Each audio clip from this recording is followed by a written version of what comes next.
আমি নিজের সাথে কিছু একটা করছিলাম। সেই সময় আমার ভাই রুমে চলে আসে ফোনের চার্জার নিতে। আমার এই অবস্থা দেখে সে একটু লজ্জা পেয়ে যায়। আমি তাকে দেখে খুব লজ্জা পাই। পরে আমি তাকে জিজ্ঞাসা করলাম, কি হয়েছে, কেন এসেছ রুমে? সে বলল, মোবাইলের চার্জার নিতে। আমি তাকে আমার পাশে এসে বসতে বললাম। সে আমার পাশে এসে বসে জিজ্ঞাসা করল, আপু কি করছিলে? জামাইয়ের কথা মনে হচ্ছিল বুঝি? আমি বললাম, না, জামাইয়ের কথা মনে করে তো আর লাভ নেই। আমি তোমার কথা ভাবছিলাম। হ্যালো ফ্রেন্ড, কেমন আছো সবাই? আমি নীলা, আমার বয়স 25। আমি দেখতে অনেক সুন্দর। আমরা 2 ভাই বোন। আমার ছোট ভাইয়ের বয়স 20। আমি তাকে খুব ভালোবাসতাম এবং স্নেহ করতাম। আমার বিয়ের আগে আমি তার সাথে অনেক সময় কাটিয়েছিলাম। সে দেখতে সুন্দর হওয়ায় আমি তার প্রতি দুর্বল ছিলাম, কিন্তু তা কখনো প্রকাশ করিনি। মনে মনে অনেকবার চেয়েছিলাম তার সাথে ঘনিষ্ঠ হতে এবং তার কাছ থেকে ভালোবাসা পেতে, কিন্তু কখনো সাহস হয়নি বলার। কিছুদিন পরে আমার বিয়ে হয়ে যায় এবং আমি শ্বশুরবাড়ি চলে যাই। সেখানে সংসার শুরু করি। আমার স্বামী আমাকে অনেক ভালোবাসত। কিছুদিন পর তার আচরণে অনেক পরিবর্তন লক্ষ্য করি। সে আর আগের মতো আমাকে ভালোবাসে না। রাত হলেই সে কোনো না কোনো অজুহাতে আমার কাছ থেকে দূরে থাকতে শুরু করে।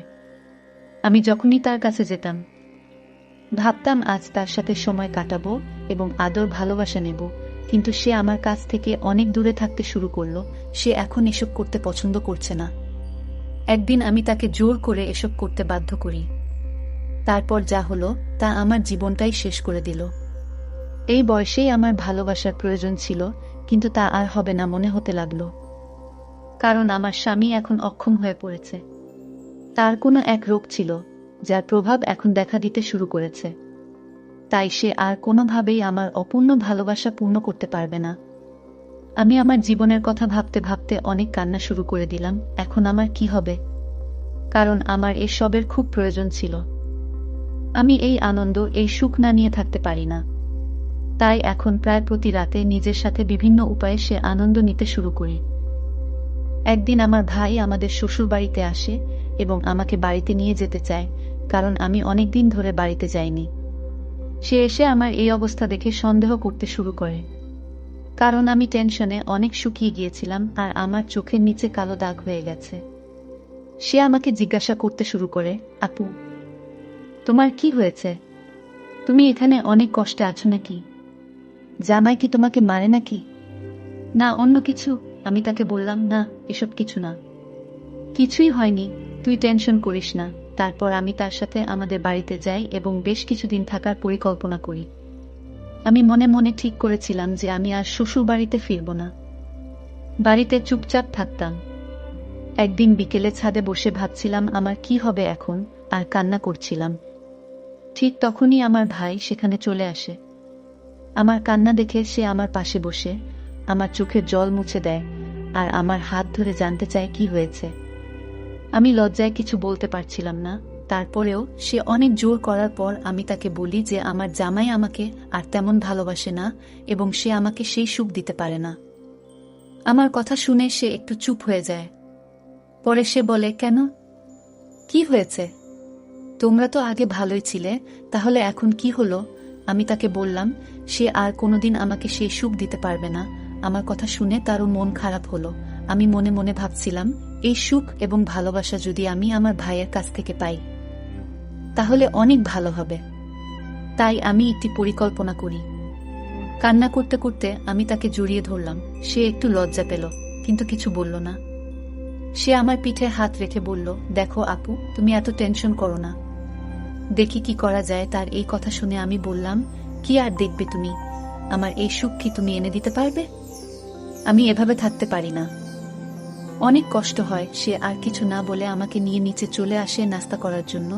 আমরা নাস্তা করলাম এবং অনেক গল্প করলাম। আমি মনে মনে ভাবছিলাম আমার ভাইও হয়তো আমাকে নিয়ে কিছু ভাবতে শুরু করেছে। তাই আমি অনেক আনন্দ পেলাম। এরপর থেকে আমি আমার ভাইয়ের কাছাকাছি থাকতে শুরু করলাম, আর সেও আমার কাছাকাছি থাকতে পছন্দ করল। এখন প্রতি রাতে আমি আমার ভাইয়ের কথা ভাবতে ভাবতে নিজের সাথে বিভিন্নভাবে আনন্দ নিতে থাকি। একদিন রাতে ঘুমানোর জন্য রুমে চলে যাই। ঘরের দরজা প্রায় খোলা ছিল। আমি নিজের সাথে কিছু একটা করছিলাম। সেই সময় আমার ভাই রুমে চলে আসে ফোনের চার্জার নিতে। আমার এই অবস্থা দেখে সে একটু লজ্জা পেয়ে যায়। আমি তাকে দেখে খুব লজ্জা পাই। পরে আমি তাকে জিজ্ঞাসা করলাম, কি হয়েছে, কেন এসেছো রুমে? সে বলল, মোবাইলের চার্জার নিতে। আমি তাকে আমার পাশে এসে বসতে বললাম। সে আমার পাশে এসে বসে জিজ্ঞাসা করল, আপু কি করছিলে? জামাইয়ের কথা মনে হচ্ছিল বুঝি? আমি বললাম, না, জামাইয়ের কথা মনে করে তো আর লাভ নেই। আমি তো ওনার কথা ভাবছিলাম। সে আমার কথা শুনে অবাক হয়ে যায় এবং বলে, কেন আপু? আমিও বললাম, এত অবুঝ সাজতে হবে না। তারপর আমি তার খুব কাছে গিয়ে বসে বললাম, ভাই, তুমি আমাকে ভালোবাসবে? আমি তোমাকে অনেক ভালোবাসি। ছোটবেলা থেকেই তোমার সাথে থাকতে চেয়েছি অনেকবার, কিন্তু লজ্জায় বলতে পারিনি। আজ বলছি। সে আমার কথা শুনে বলল, আপু তুমি দেখতে অনেক সুন্দর। আমারও মন করত, কিন্তু আমিও তোমাকে বলতে পারিনি। ভয়ে আমি তার মুখ থেকে এইসব কথা শুনে অনেক খুশি হলাম আর তাকে জড়িয়ে ধরলাম। সেও আমাকে জড়িয়ে ধরল। আমি তার গালে অনেকবার কিস খেলাম। তারপর অনেক দিনের মনে বাসনা আমার পূর্ণ হতে থাকল। সে রাতে আমার রুমে অনেকক্ষণ ছিল আর আমাকে অনেক ভালোবাসা দিল, যেটার জন্য আমি এতদিন অপেক্ষা করছিলাম। পরে সে তার রুমে চলে গেল আর বলল, একটু পরে যেন আমার রুমে আসো, কারণ অনেকক্ষণ হলো আমি তোমার রুমে আছি, কেউ যেন সন্দেহ না করে। পরে আমি সুযোগ বুঝে তার রুমে গিয়ে আবার শুরু করলাম বাকি কাজগুলো। আমার ভাইয়ের এসব দেখে আমি তো অবাক হয়ে গেলাম। ভাবছিলাম, যদি কিছুদিন আগে এসব হতো তাহলে আমি হয়তো বিয়েই করতাম না। আমরা সেদিন অনেকবার ঘনিষ্ঠ সময় কাটিয়েছিলাম। যে ভালোবাসা আমার ভাই আমাকে দিয়েছে, এতদিনেও আমার স্বামী আমাকে এই রকম ভালোবাসা দিতে পারেনি। তাই আমি মনে মনে ঠিক করলাম, আমি আমার স্বামীকে ছেড়ে দেব এবং বাড়িতেই থাকব, আর আমার সব অপূর্ণতা আমার ভাইয়ের কাছ থেকে পূরণ করব। এরপর থেকে আমি আর আমার ভাই একসাথে অনেক সময় কাটাতে শুরু করলাম। আমরা অনেক গোপনে এই সম্পর্কটা চালাতে লাগলাম, কারণ কেউ যদি এই সম্পর্কের কথা জানতে পারে তাহলে অনেক খারাপ মন্তব্য করবে। তাই আমরা খুব সাবধানে আমাদের সম্পর্কটা চালিয়ে যেতে থাকলাম। আমি এখন অনেক খুশি, কারণ আমার ভাই আমাকে অনেক ভালোবাসে এবং যত্ন নেয়।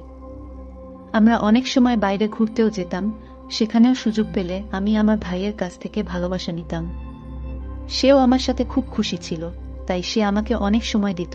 কিছুদিন পর আমি আমার স্বামীকে ছেড়ে দেই। আমি বাড়িতে এসে আমার মায়ের সাথে সব শেয়ার করি এবং বলি যে জামাই আমাকে আর ভালোবাসে না। আমার কথা শুনে মা বললেন, যেটা তোমার ভালো মনে হয় সেটাই করো। স্বামীকে ছেড়ে দেওয়ার পর আমি নিজেই বাড়িতে থাকতে শুরু করি। আমি আর আমার ভাই একসাথে থাকা শুরু করলাম, অনেক সময় কাটাতে লাগলাম, গল্প করতাম, যা আমার জন্য অনেক ভালো সময় ছিল।